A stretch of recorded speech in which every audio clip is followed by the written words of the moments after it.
Thank you, everyone. For those of you who don't know, my name's Ollie. I'm the best man here today, and I think everyone knows that what a special day it is. The first thing to do is a quick salute to Tim.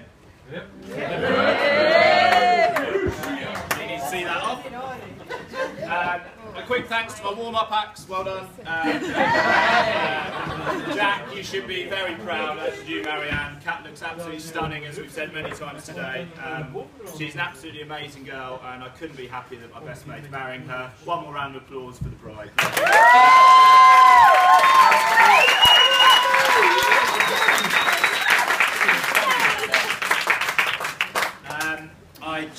Well, this has kind of already been done, but the bridesmaids look alright. I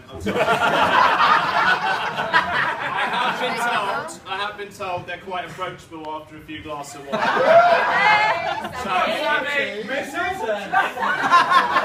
if you would like to join me in one, running to the bar to get them a glass of wine, and two, a quickie round of applause just for the bridesmaids.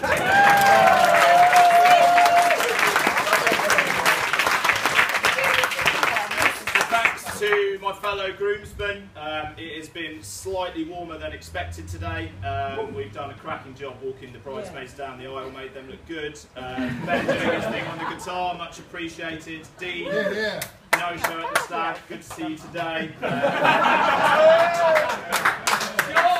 It's probably time you undid another button. It's pretty clear, as you would have seen from the lineup of people in these funny waistcoats, that Tim had an equal obligations policy when he picked his groomsmen. This is a mixed ability group of different shapes and sizes. They've done very well, and we probably deserve a little round of applause.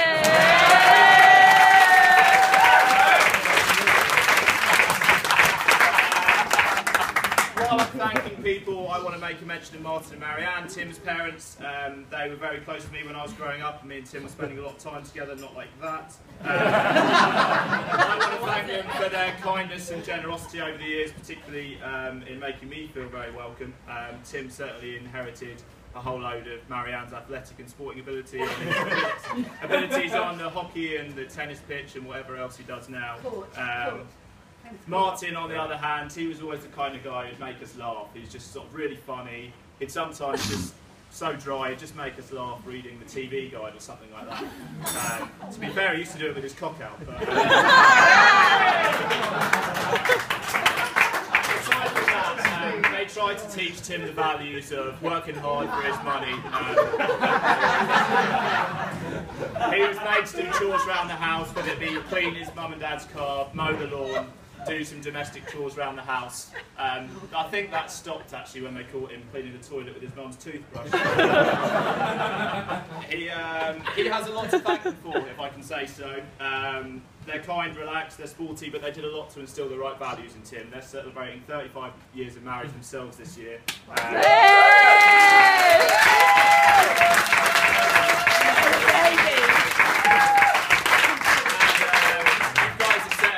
Shining example to Tim, and they've got something to aspire to, and yeah, a round of applause again. Well done.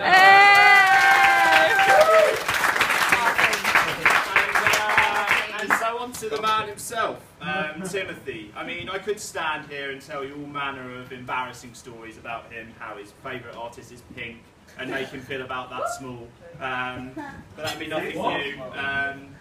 Anyway, I'm sure you've all heard about the one when his mum caught him playing with himself in the bath. He was just giving it a very, very thorough clean. So I've known Tim since the age of about 6 or 7. Looking back at those times, it's really, really easy to see how we became such good friends. We lived around the corner from each other. He was playing hockey, I was playing cricket. We're very inseparable, especially during school holidays. And like any good double act, we had our differences. One was athletic, sporty, good with the girls. The other like listening to Pink and playing hockey. And through our teens, we spent a huge amount of time together. I mean, whether we're football in the back garden, playing PlayStation, sleepovers, trying to get our hands on whatever was in our parents' drinks cabinet, drinking gin, filling it up halfway with water to cover our tracks. Not sure that ever really did the trick. And then these two boys, we started to grow up, and it was pubs, clubs, parties, drinks, girls. well, parties and drinks. And by the time that we were sort of that age to go out, as we kind of all know, we get to 17, 18 and we're trying to get into nightclubs. Tim, being slightly younger than myself, always had to find a friend to give him some ID. We were going to Oceana in Kingston. He needed his ID and he'd borrowed a driving licence from our friend Nick. A good-looking bloke. Dark hair. Tim had just dyed his hair beach blonde. Gets to the front. And the guy says, "Oh, change of look for you." And Tim goes, "Yeah, just dyed it. And he goes, "Oh, I'm in a date of birth fella." And now everyone knows, if you're using a fake ID, the first rule is commit to memory your birthday, because that is the only thing you're going to be asked. So the guy goes, "Oh, date of birth fella." Tim looks at him, hand through the bleach blonde hair. 1984. And the guy says, "Well, I'm going to need a bit more than that." And he went, "Oh, to be honest, mate, I'm not great with numbers. I can't really remember it, to be honest." And that was the end of that night, unfortunately. We didn't make it in.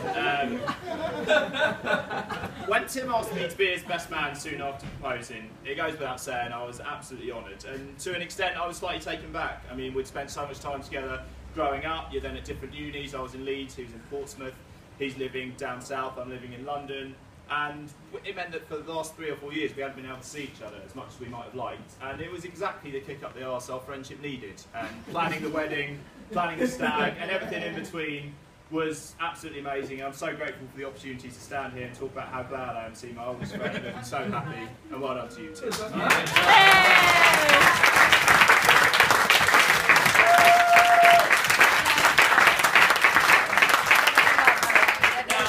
It's always customary for the best man to look fondly back on the stag and regale the wedding party with some stories. Put your head down, Joe. The first reflection is that having the stag in the same town as we have the wedding was probably the smartest move I've ever made.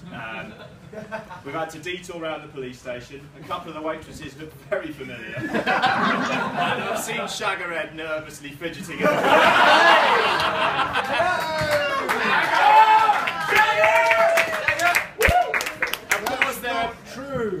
Of course, there are plenty of stories from the weekend, many fond moments, some of which aren't for repeating. I'm sure we would have all agreed if those Brazilian strippers were female, it would have been better. But what was striking was, even if a few great friends who weren't able to make it here today, there was an absolutely great group of blokes who turned out for their good mate, and I think that's really worth something.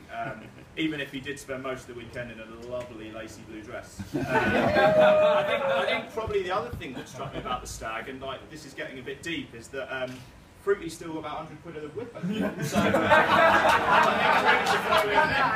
get to the bar. Drinks on free. A quick story to finish, and then we can go and cool down.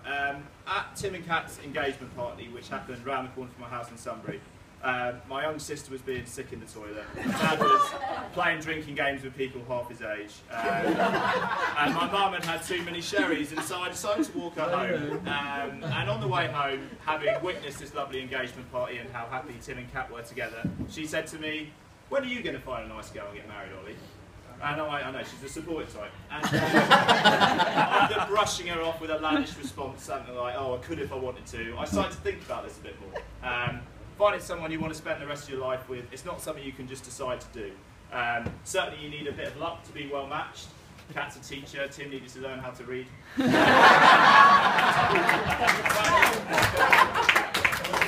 But you need to be supportive and loving and have patience, and all of that stuff comes with time and takes effort. And I think when you see a couple who have that, and I think anyone who's spent time with Tim and Kat will totally agree that they do, that's amazing thing to behold. And I think we're just all so happy for them that they're going to continue to have fun together and have a great life. That's absolutely great. I started off by saying Tim has a lot to thank his parents for, and I'll finish by saying they've got a lot to be proud of. The boy who used to poo on the pool has grown up. He's found himself a great girl, and they're ready to embark on their next adventure in life together. I wish them absolutely all the happiness in the world. I'd ask you to stand and join me in raising a toast to the new couple.